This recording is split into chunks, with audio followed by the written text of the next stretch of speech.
The ruling party of the country of Georgia has suspended talks to join the European Union, causing an uproar. The opposition says this is because of a pro-Russian effort to rig recent parliamentary elections and turn the former Soviet republic back towards Moscow. Georgia is a nation of 3.6 million people between Russia and Turkey on the Black Sea. As protesters continue to fill the streets, Nick Schifrin reports on the future of a country that plays a pivotal role in U.S. influence across the region. On the streets of the capital Tbilisi, a fight for the country's future. Last night, Georgian police charged, arrested by the dozen, pepper sprayed, and even assaulted protesters and journalists. Thousands of Georgians demonstrated the government's decision to end talks with the European Union, armed only with flags, multi-generational indignity, and aspirations for a European future. The government has been using excessive and disproportionate violence against peaceful protesters. Standing right now in front of huge demonstration in Tbilisi. Anna Dolidze is a former deputy defense minister and chair of the Opposition for the People Party.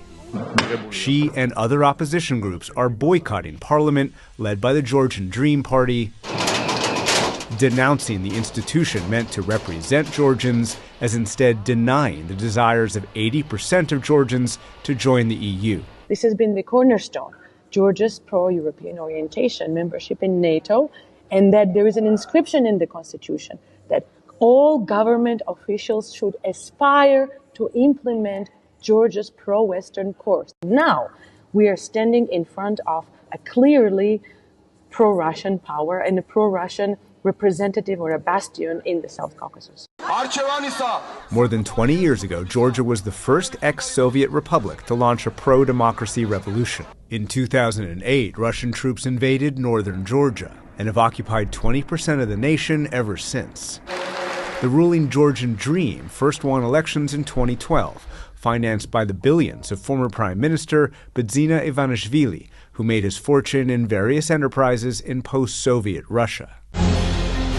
In last month's election, Georgian Dream argued that aligning with the EU would lead to Ukraine-level destruction, and yesterday called EU demands that Georgia make reforms to its laws and institutions insulting.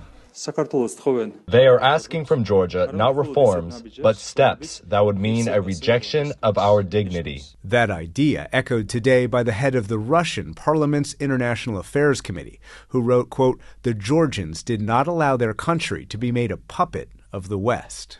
In no sense this should be minimized to a local democracy or authoritarianism issue.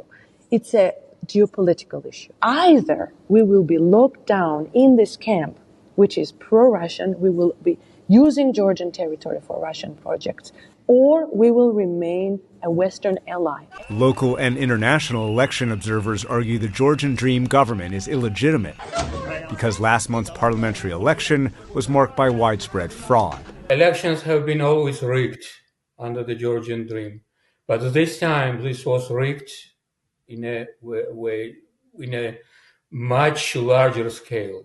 Sandro Baramidze is the executive director of Transparency International Georgia, an anti-corruption NGO that helped oversee more than 1,300 election observers. Most of them have reported the endemic violation, paving way for the Georgian Dream.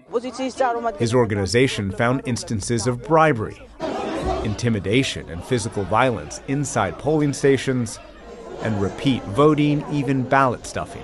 When the Central Election Commission, considered controlled by the Georgian Dream, validated the results, an enraged opposition party member threw ink at the election chief.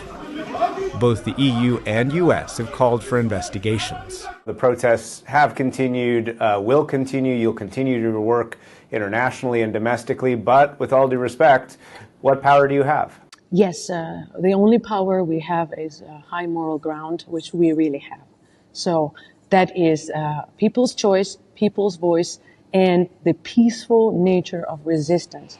So we will continue, channeling the voice and the choice of the Georgian people, but we definitely need international attention and assistance. And so protesters will keep fighting Georgian dream to achieve their own European dreams. But so far, nothing is stopping the authorities from forcing the country's fate. For the PBS NewsHour, I'm Nick Schifrin.